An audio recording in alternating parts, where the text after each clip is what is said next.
पश्चिम Asia की आग अब उस मुकाम पर पहुंच गई है जहां से वापसी का कोई रास्ता नहीं दिखता। एक ऐसे हमले ने ईरान की बुनियाद हिला दी है जिसकी कल्पना शायद खुद तेहरान ने भी नहीं की थी। इजराइल और अमेरिका के भीषण हमले में ईरान के supreme leader Ayatollah Ali Khamenei, army chief अमीर हातमी और कई शीर्ष कमांडरों की मौत की खबर ने पूरी दुनिया को सन्न कर दिया है। ईरान की मीडिया ने खुद इस तबाही की पुष्टि की है, लेकिन इस मातम और मलबे के बीच से उदय हुआ है एक ऐसे शख्स का जिसे अमेरिका और इजराइल अपना सबसे बड़ा दुश्मन मानते हैं। इस्लामिक रिवॉल्यूशनरी गार्ड कॉर्प्स यानी IRGC की कमान सबसे खतरनाक जनरल ब्रिगेडियर जनरल अहमद वहीदी के हाथों में है। वहीदी, जिन्हें ईरान की सैन्य रणनीति का मास्टरमाइंड कहा जाता है, अब उस कुर्सी पर बैठे हैं जहां से वे सीधे अमेरिका और इजराइल को चुनौती दे रहे हैं। उन्होंने कसम खाई है शहीदों के खून का बदला लेने की और अमेरिकी ठिकानों को नेस्तनाबूद करने की। अब आपको अहमद वहीदी के बारे में महत्वपूर्ण जानकारी देते हैं। 27 जून 1958 ईरान के शिराज शहर में एक बच्चे का जन्म हुआ जिसका नाम रखा गया वहीद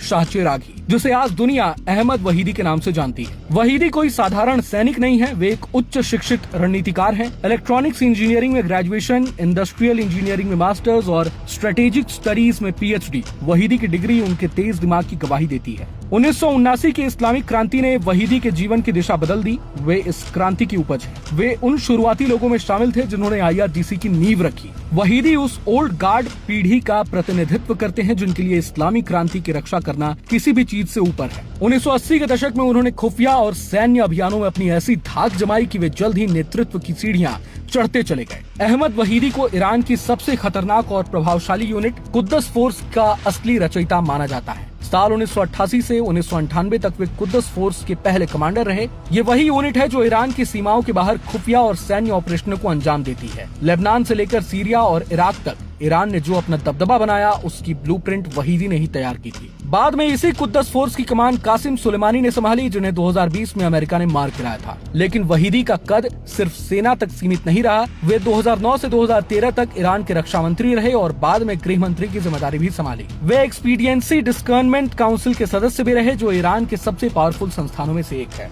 वहीदी का नाम सिर्फ उनकी बहादुरी के लिए नहीं बल्कि विवादों के लिए भी अंतर्राष्ट्रीय सुर्खियों में रहा है। 1994 में अर्जेंटीना के ब्यूनस आयर्स में एक यहूदी केंद्र पर हुए बम धमाके में 85 लोगों की जान गई थी। अर्जेंटीना ने इस हमले के पीछे वहीदी का हाथ बताया, जिसके बाद इंटरपोल ने उनके खिलाफ रेड नोटिस जारी किया। इतना ही नहीं, 2022 में महसा अमीनी की मौत के बाद जब ईरान की सड़कों पर विरोध की लहर उठी, तब गृह मंत्री के तौर पर वहीदी ने उन प्रदर्शनों को बेरहमी से कुचलने का आदेश दिया। इसी के चलते अमेरिका और यूरोपीय संघ ने उन पर कड़े प्रतिबंध लगाए। लेकिन ईरान के लिए वहीदी एक ऐसे रक्षक हैं जो अपनी सीमाओं की रक्षा के लिए